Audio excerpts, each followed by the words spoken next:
Hello all, I'm Sai and you're watching The Book Dragon. In today's video, I'm bringing to you my spoiler-free review of Holy Sister by Mark Lawrence, which is the last and final book inside the Book of the Ancestor trilogy. I have the spoiler-free reviews for the first two books inside the trilogy, Red Sister and Grey Sister, already out in the channel. I'll link them down in the description so that you can go and check them out if you're interested. Since it is the last book inside the series, I'm going to try and keep this review as much short as possible so that I don't spoil the first two books for you. So without any further ado, let's get into the review right away. So Holy Sister starts off just where Grey Sister ends, and I should say that the narration style that the author uses in this one is quite different from the first two books, because in Red Sister and Grey Sister, the story is narrated in the present and the prologue and the epilogue of the books alone contain events that happen a few years into the future, but here it is not like that. He switches in between two timelines in which he talks about the things that are happening in the present, and in alternate chapters he goes to the past and tells about things that happened between the things that are happening now in the present and the time when the second book Grey Sister ended. It is a bit confusing in the beginning to read, but as you keep reading on, like 5 or 6 chapters into the book, it is very easy to follow and it is not confusing at all.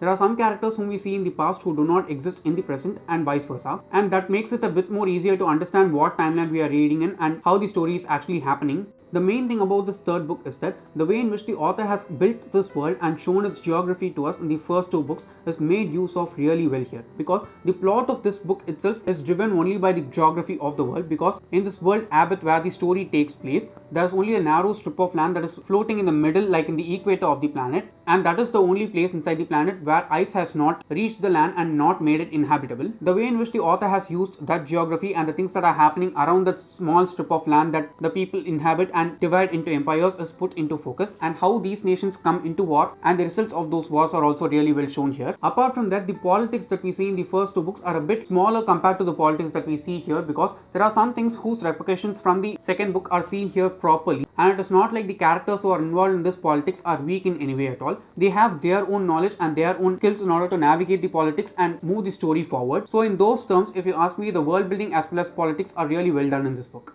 Talking about the magic system, which is also a part of the world building, I should say that the magic system is far more explored in this one compared to the first two books. There are some things which tie in really well with the first book, if you ask me, compared to the second book, and the way in which the author has placed all those things in the first book so that while reading this one, all those things make sense to us is just amazing. I can even say that this series is one thing which has a great reread value, because there are multiple things that the author just subtly hints on in the first and second books that are brought into focus here and made use of really properly in order to add some twist for the story as a whole. There are even some magical entities whom we just hear about in the beginning of the book who are brought into focus here and actually affect the plot of the book itself, and the times and durations for which the author brings them into the plot and uses them properly is really well done. Next, I want to talk about the best part about this series, which is the characters. Okay, the main character here, Nona Grey, is the one person who does not change at all from whom she is from book 1 until the climax of this series, and it is not like the other characters who surround her are also people who just change on as the story progresses. Okay, we can see these characters growing, but we don't see them change from the originality that they have in their core,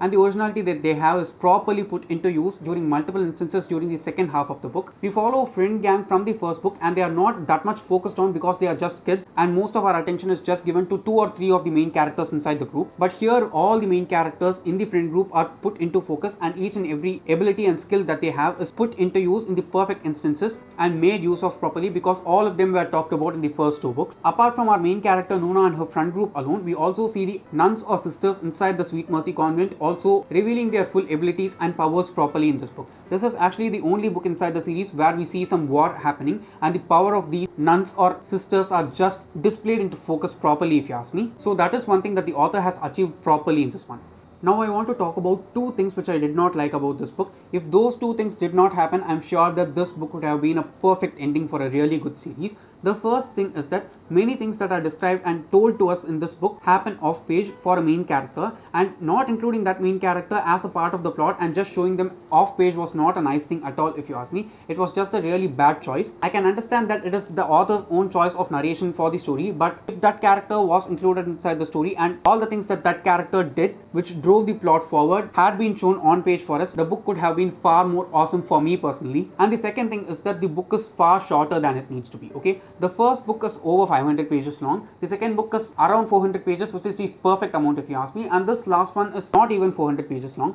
I think that the author could have written at least 30 to 50 pages more and showed all those off page events on page for us, because I think all those could have impacted the plot as well as the reading experience for us readers even more strongly, because the story has that much strength in it. And another thing which I want to tell you guys is that I just loved the way in which the first line of the series is justified perfectly in this last book. Okay, the nuns whom we see here are not people who are just nuns that we see in all other stories. They are magical assassin nuns, and the way in which they display their power and use it properly at perfect instances is just awesome. And that first line from the first book is justified properly in the last book inside the series. Though it had some minor flaws, I did enjoy the experience of reading this very much, and I rated it 4.75 stars. If not for those two little things alone which I mentioned as things which I did not like, this could have easily been a 5-star read for me. So if you are looking forward to read the Book of the Ancestor trilogy, please do go forward and try it. I'm sure that you will have a really great time because the magic system in this one is awesome. The characters are super realistic, as well as the world is very unique and new on its own. So yes guys, that's it for my spoiler-free review of Holy Sister by Mark Lawrence.